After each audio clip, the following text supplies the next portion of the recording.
الحمد لله رب العالمين والعاقبة للمتقين والصلاة والسلام على سيد الأنبياء والمرسلين سيدنا ونبينا ومولانا محمد وعلى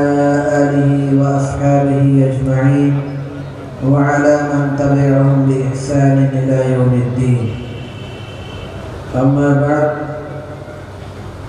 فقد قال الله تعالى في القرآن المجيد: أعوذ بالله من الشيطان الرجيم. يا أيها الذين آمنوا اتقوا الله حق تقاته ولا تموتن إلا وأنتم مسلمون. وعن أبي هريرة رضي الله تعالى عنه قال: قال رسول الله صلى الله عليه وسلم: اتق المحارم تكن أعبد الناس، وارض بما قسم الله لك تكن أغنى الناس، وأحسن إلى جارك تكن مؤمنا، وأحب للناس ما تحب لنفسك تكن مسلما، ولا تكسر الضحك فإن كثرة الضحك تميت القلب، أو كما قال عليه الصلاة والسلام. وصلى الله تعالى على خير خلقه وسلم تسليما كثيرا كثيرا.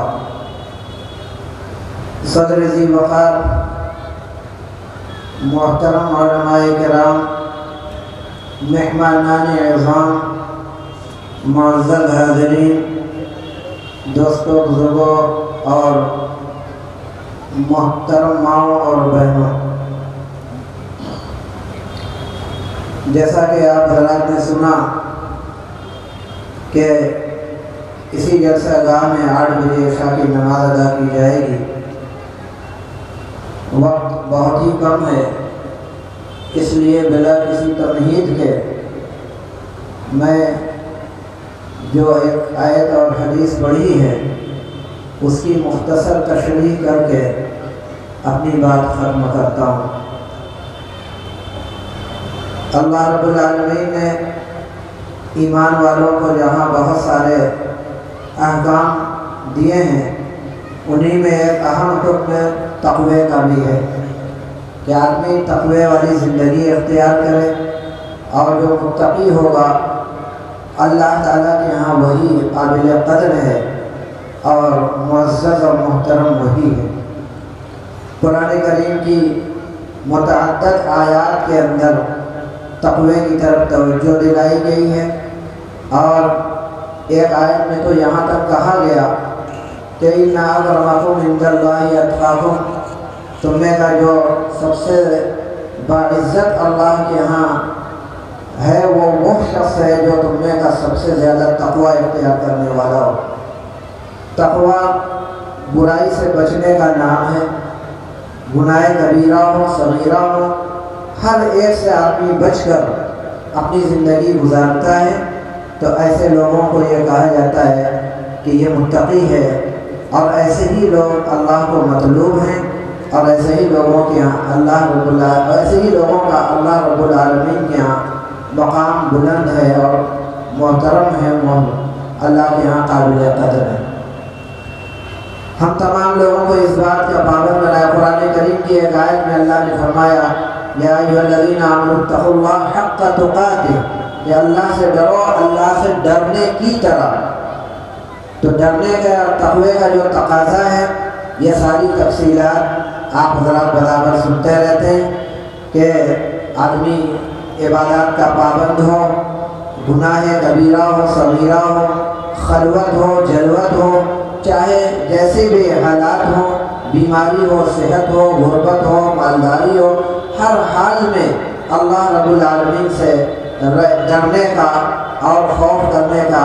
اللہ نے جو حکم دیا اس کے تقاضوں کو تقوی کے پورا کرے. اور یہی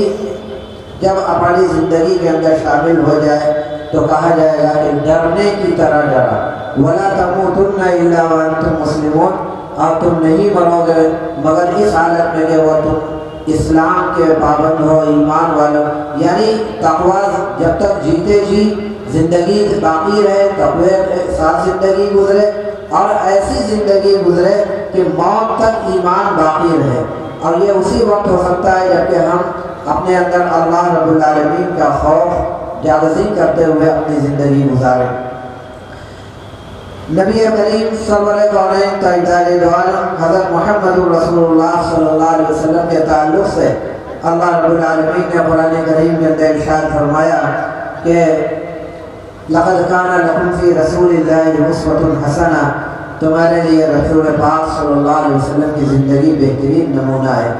ہم اپنی زندگی کس طرح گزاریں کہ ہم اللہ کے ہم متقی شمار کیے جائیں، محبوب لوگوں میں ہمارا شمار ہو، اس کے لیے ہمیں ہدایت دی گئی ہے کہ تم اللہ کے رسول صلی اللہ علیہ وسلم کے فرمان کے مطابق، ان کے بتلائے ہوئے احکام کے مطابق زندگی گزارو گے تو تم متقی ہوگے اور اللہ کے نیک بندوں میں شمار کیے جانے کے قابل ہوگے۔ آپ صلی اللہ علیہ وسلم نے اپنی فرمودات کے اندر بہت ساری چیزیں، آپ کے اعمال، آپ کے اخلاق، آپ کے کردار، آپ کے فرمودات، ان ساری چیزوں پر عمل کرتے ہوئے آپ کے نقش قدم پر زندگی گزاری جاوے تو اسی وقت آدمی کامیاب ہوگا اور اللہ کے محبوب بندوں میں شمار ہوگا۔ یوں تو آپ صلی اللہ علیہ وسلم کے بہت سارے فرمودات ہیں، آپ نے صحابہ کرام رضوان اللہ علیہ مجمعین کی مجلسوں کے اندر بھی اور ویسے بھی انفرادی طور پر بھی اجتماعی طور پر بھی بہت سارے احکام فرمائے۔ سرِ دست جو میں نے یہ حدیث پڑھی ہے، یہ ترمذی شریف کی حدیث ہے جو سیدنا ابو ہریرہ رضی اللہ تعالیٰ عنہ سے مروی ہے۔ انہوں نے آپ صلی اللہ علیہ وسلم نے اس حدیث کے اندر 5 چیز کی طرف لوگوں کو توجہ دلائی ہے، اور حقیقت میں یہ حضرت سیدنا ابو ہریرہ رضی اللہ تعالیٰ عنہ کو خطاب کر کے فرمایا ہے، لیکن ان کے واسطے سے آنے والے جتنے بھی برادران اسلام ہیں، قیامت تک آنے والے جتنے بھی ایمان والے لوگ ہیں، سب لوگ اس حدیث کا مخاطب ہیں اور سب لوگوں کے اوپر لازم اور ضروری ہے کہ اس حدیث کے اوپر عمل کیا جائے۔ آپ صلی اللہ علیہ وسلم نے اگر کوئی بات کسی ایک صحابی سے کہی ہو، چاہے صحابہ کرام کے مجمع میں کوئی بات بتلائی ہو، تو یہ بات منتقل ہوتے ہوتے تمام امت محمدیہ کے اوپر لاگو ہوتی ہے اور سب لوگ اس کا پابند ہوتا ہے کہ ہم اس کے اوپر عمل کریں۔ لہذا ہم بھی جو یہ حدیث نے نقل کی ہے اس سے پابند ہیں کہ ہم اس کے اوپر سختی سے اور پابندی سے اس کو اپنی زندگی کے اندر شامل کریں۔ بہت مختصر طریقے سے آپ صلی اللہ علیہ وسلم نے ایک نصیحت فرمائی ہے، 5 چیزوں کی طرف توجہ دلائی ہے۔ پہلی چیز آپ نے فرمائی کہ اتق المحارم تکن اعبد الناس، کہ عبادت اللہ رب العالمین کو مطلوب ہے اور اللہ کو وہی بندہ زیادہ پسندیدہ جو سب سے زیادہ عبادت گزار ہو۔ عبادت کی ہم سب لوگوں کو تاکید اور تلقین کی گئی ہے، تو ہم عبادت ایک تو ایسے ہی ہے کہ آدمی نماز پڑھے، تلاوت کرے، روزہ رکھے اور نیک کام جتنے کرنے کے ہیں تو وہ عبادت ہیں اور آدمی ان کو سمجھتا ہے، چھوٹا بڑا، پڑھا لکھا بے پڑھا لکھا، سب لوگ یہی سمجھتا ہے کہ بھائی یہ نیکی کے کام ہیں اور نیکی کا کام کیا جائے گا تو اللہ کے یہاں عبادت گزار لوگوں میں شمار ہوگا۔ لیکن اس کے ساتھ ساتھ اس کے اندر جو بتلائی کہ اگر آدمی گناہ کبیرہ سے بچ جائے، گناہ حرام کاموں سے بچ جائے تو وہ بھی عبادت کے اندر شمار ہے۔ ایسا نہیں کہ صرف نیکیوں ہی کے کرنے کا نام عبادت ہے، برائیوں سے بچنا، محارم اور کبائر سے بچنا یہ بھی عبادت ہے۔ اگر کوئی آدمی نیکیوں کی پابندی کے ساتھ ساتھ تقوی والی زندگی گزارے، گناہ کبیرہ صغیرہ سے بچتے ہوئے اپنی زندگی گزارے، تو ایسے لوگوں کے بارے میں آپ صلی اللہ علیہ وسلم نے ارشاد فرمایا کہ تکن اعبد الناس، کہ لوگوں میں سب سے زیادہ عبادت گزار آپ کا شمار ہوگا۔ کب؟ جبکہ آپ تمام گناہ کے کاموں سے بچتے رہیں۔ چوری کرنا گناہ کا کام ہے، چوری سے بچتے ہوئے آدمی تقوی والی زندگی گزارے۔ خیانت کرنا گناہ کا کام ہے، امانت داری کی زندگی گزارے۔ نماز کا ترک کرنا گناہ کا کام ہے، نماز پڑھنے والا ہو جائے۔ یہ غرض جتنے بھی برائی کے کام ہیں ان تمام برائی کے کاموں سے آدمی بچ جائے تو ایسے لوگوں کے بارے میں فرمایا کہ وہ آدمی سب سے زیادہ عبادت گزار اللہ رب العالمین کے یہاں شمار ہوگا۔ دوسری چیز جس کی طرف اللہ کے رسول صلی اللہ علیہ وسلم نے توجہ دلائی، فرمایا وَرْضِ بِمَا قَسَّمَ اللَّهُ لَكَ تَكُنْ أَغْنَى النَّاسِ، کہ آدمی سب سے زیادہ مالدار کون ہے؟ ہم تو یہی سمجھتے ہیں کہ جس کے پاس جتنی زیادہ پراپرٹی ہے، جتنے زیادہ بینک بیلنس ہے، جتنے زیادہ مال و دولت کا مالک ہے وہی سب سے زیادہ مالدار ہے۔ صحیح ہے، دنیاوی اعتبار سے تو وہی مالدار کہا جاتا ہے، لیکن آخرت کے اعتبار سے، روحانی اعتبار سے سب سے زیادہ مالدار کہے جانے کا مستحق کون ہے؟ اس کے بارے میں اللہ کے رسول صلی اللہ علیہ وسلم نے فرمایا کہ اللہ تعالیٰ نے آپ کے مقدر میں جتنا رزق لکھ دیا ہے اور جتنا مقدر میں آپ کی روزی اللہ نے مقرر کر دی ہے اور جو دے دیا اللہ نے، آپ اتنے ہی پر راضی ہو جائیے۔ بہت زیادہ بھاگ دوڑ نہ کریں، جتنا بآسانی جدوجہد اور مشقت کے بعد جتنا روزی تلاش کرنے کا حکم دیا گیا ہے، اتنی بھاگ دوڑ محنت کے بعد جتنی روزی آپ کو مل جائے بس اتنے ہی پر قناعت کریں اور اتنے ہی پر صبر کریں، اکتفا کریں، تو یہ سمجھا جائے گا کہ سب سے زیادہ مالدار آپ ہی ہوں گے۔ بھلے آپ کے پاس بہت زیادہ پراپرٹی اور جائیداد اور بینک بیلنس نہ ہو، لیکن جتنا اللہ نے آپ کو دے دیا اور اتنے ہی کے اندر قناعت کے ساتھ، صبر کے ساتھ یہ مزاج بنا کر کہ بھئی اللہ نے ہمارے مقدر میں جتنا دیا تو وہ ہمیں مل گیا، اس پر رضامندی اور راضی برضا ہو کر آدمی زندگی گزارے، تھوڑے ہی سے اوپر آدمی کفایت کرنے لگے تو وہ آدمی سب سے زیادہ مالدار۔ آدمی مالدار بننے کے لیے نہ جانے کتنی بھاگ دوڑ کرتا ہے، اور ہر آدمی کی یہ فطری خواہش ہوتی ہے کہ ہم دوسرے لوگوں کے مقابلے میں سب سے زیادہ مالدار ہو جائیں، اور اپنے کو مالدار لوگوں میں شامل کرنے کے لیے نہ رات کو رات سمجھتا ہے نہ دن کو دن سمجھتا ہے، دھوپ ہو موسم چاہے جیسا ہی ہو، بھاگ دوڑ محنت جدوجہد ایسے کرنے میں وہ راتوں دن صبح و شام دو میں لگا رہتا ہے، کبھی وہ آدمی کامیاب بھی ہوتا ہے اور کبھی ناکام بھی ہوتا ہے، لیکن یہ اللہ کو مطلوب نہیں، بقدر ضرورت روزی مل جائے اس کے اوپر اکتفا کر لیا جائے۔ ایسے ہی لوگ اللہ کے ہاں سب سے زیادہ مالدار کہے جانے کے مستحق ہیں۔ اب تیسری چیز جو آپ صلی اللہ علیہ وسلم نے اس کی طرف توجہ دلائی، آپ نے فرمایا وَأَحْسِنْ إِلَىٰ جَارِكَ تَكُنْ مُؤْمِنًا، کہ اپنے پڑوسیوں کے ساتھ اچھا سلوک کرو تو آپ کا شمار مومن لوگوں کے اندر ہوگا۔ پڑوسیوں کے ساتھ سلوک کرنا یہ اسلامی تعلیمات کا ایک اہم ترین حصہ ہے، اور اس کی طرف آپ صلی اللہ علیہ وسلم نے ہم تمام لوگوں کو بہت زیادہ توجہ دلائی ہے، اتنی زیادہ توجہ دلائی ہے کہ صحابہ کرام کا بیان ہے کہ آپ نے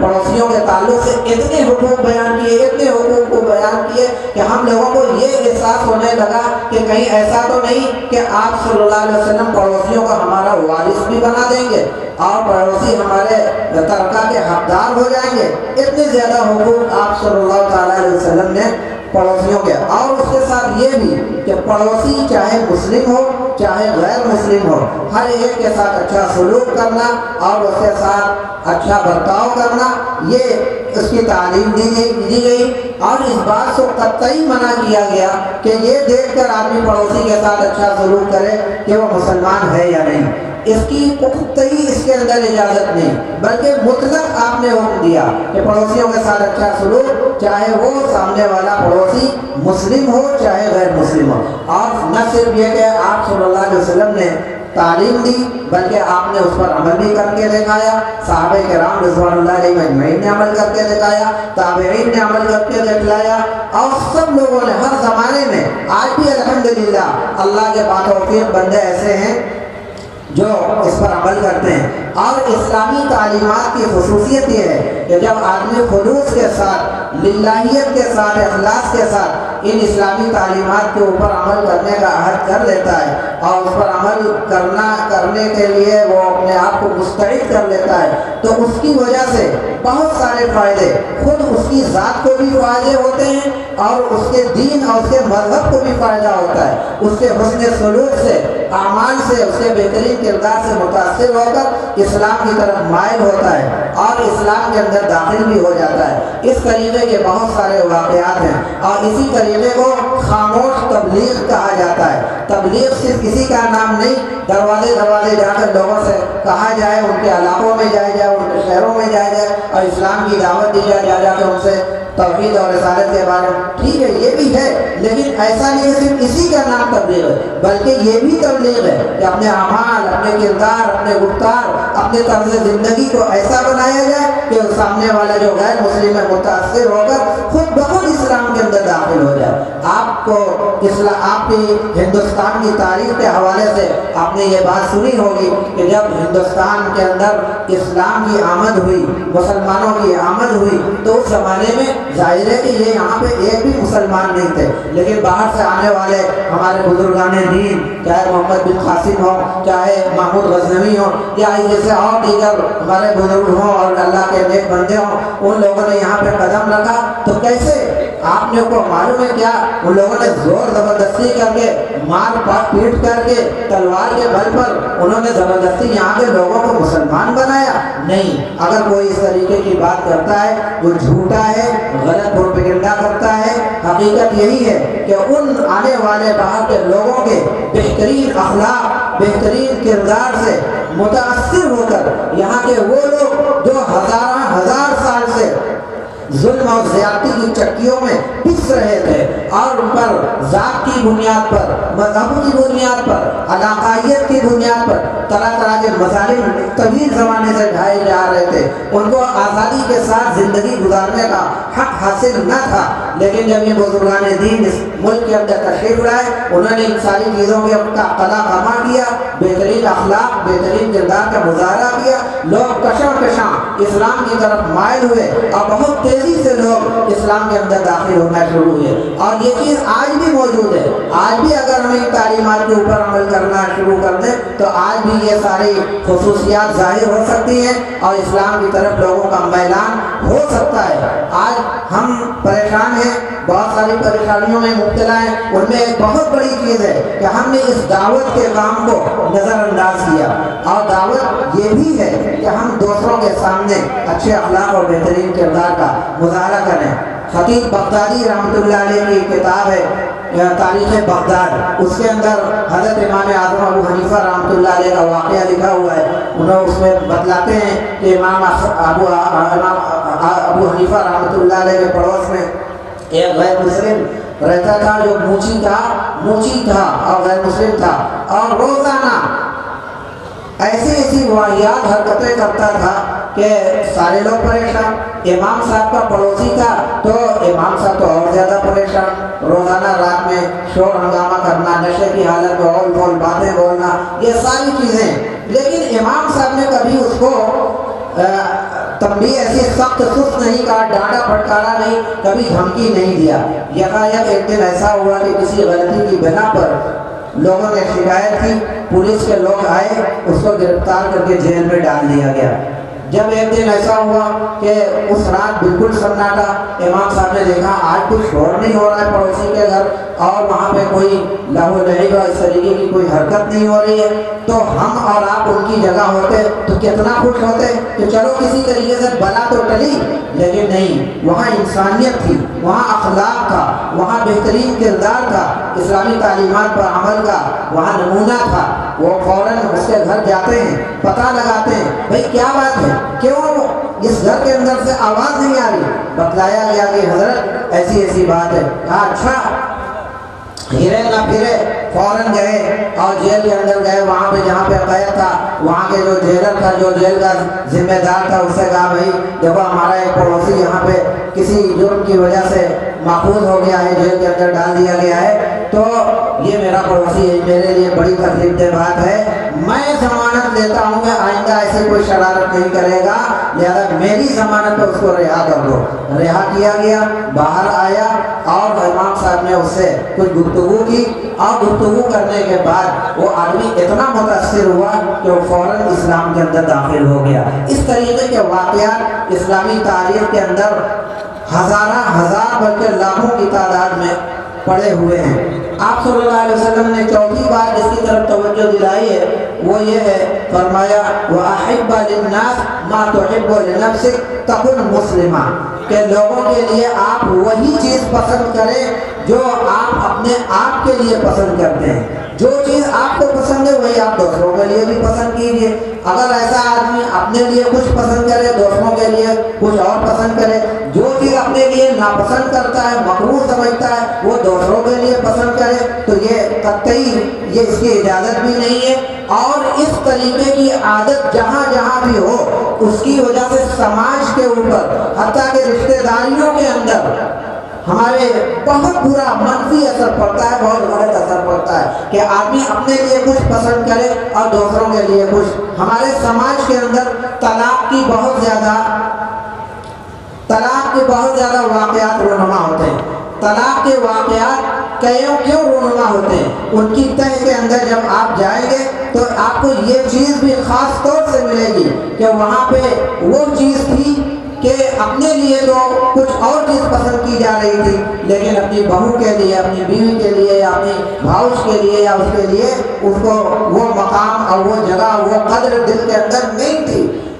ہر آدمی یہ سمجھتا ہے کہ میری بیٹی اپنی سسرال کے اندر جائے تو آرام چین سکون کی زندگی گزارے، ہر ماں باپ کی یہی خواہش ہوتی ہے۔ لیکن جب اس کے گھر دوسرے کی بیٹی بہو بن کر آتی ہے تو وہ مزاج، وہ جذبہ، وہ سوچ اور وہ فکر کالعدم ہو جاتی، ختم ہو جاتی، جس کی وجہ سے طرح طرح کے مسائل پیدا ہوتے ہیں، بگاڑ کی نوبت آتی ہے، اور یہ فساد اتنا آگے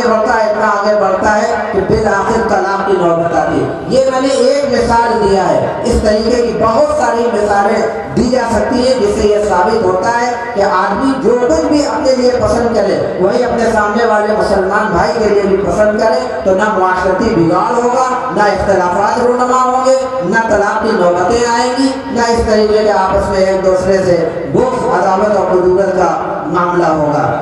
پانچویں اور آخری چیز جو آپ صلی اللہ علیہ وسلم نے فرمائی، وَلَا تَكْثِرِ الضِّحْكَ فَإِنَّ كَثْرَةَ الضِّحْكِ تَمِيتُ الْقَلْبَ، کہ بہت زیادہ ہنسیے مت۔ اگر کوئی ہنسی والی بات آ جائے، چلو بھائی مسکرا دیا، ہنس لیا، لیکن مستقل آدمی ہنسنے ہی کا مشغلہ بنا لے اور ہر وقت ہنستا رہے، ٹھٹھا مار کر ہنستا رہے اور یہی اپنا محبوب مشغلہ بنا لے، نہیں، اس کی اجازت نہیں ہے۔ کیوں؟ فرمایا فَإِنَّ كَثْرَةَ الضِّحْكِ تُمِيتُ الْقَلْبَ، کیونکہ کثرت سے ہنسنا انسان کے دل کو مردہ کر دیتا ہے، دل کے اوپر برا اثر پڑتا ہے، آدمی کا دل مردہ ہو جاتا ہے۔ تو کثرت سے ہنسنا، بے بات بلا چھوٹی چھوٹی باتوں میں بہت زیادہ ٹھٹے مار کر ہنستا رہنا اور ہر وقت اپنا یہ مشغلہ بنائے رکھنا، اب یہ تو ایسی چیز ہے کہ آج ایسے لوگ بھی پیدا ہو گئے جن کا یہی مشغلہ ہی ہے کہ خود تو ہنستے ہی رہتے ہیں، جھوٹے من گھڑت چٹکلے، کہانیاں، اشعار وغیرہ کہہ کر لوگوں کو اپنی طرف مائل کرتے ہیں اور کوشش کرتے ہیں بڑے بڑے مجموعوں کے اندر وہ ہنسانے کا کام کرتے ہیں، اور ان کا یہی مشغلہ ہے۔ اس کے لیے انہیں بڑے بڑے پروگراموں کے اندر بلایا جاتا ہے، کامیڈین کے نام سے وہ مشہور ہوتے ہیں، اور ان کی بڑی بڑی فیس ہوتی ہے، لاکھوں لاکھ روپے دے کر ان کو بڑے بڑے مجموعوں کے اندر بلایا جاتا ہے۔ اس میں مسلم بھی ہوتے ہیں، غیر مسلم بھی ہوتے ہیں۔ ایسا کرنے والے اور ایسے لوگوں سے کو پسند کرنے والے، ایسا مکروہ قسم کا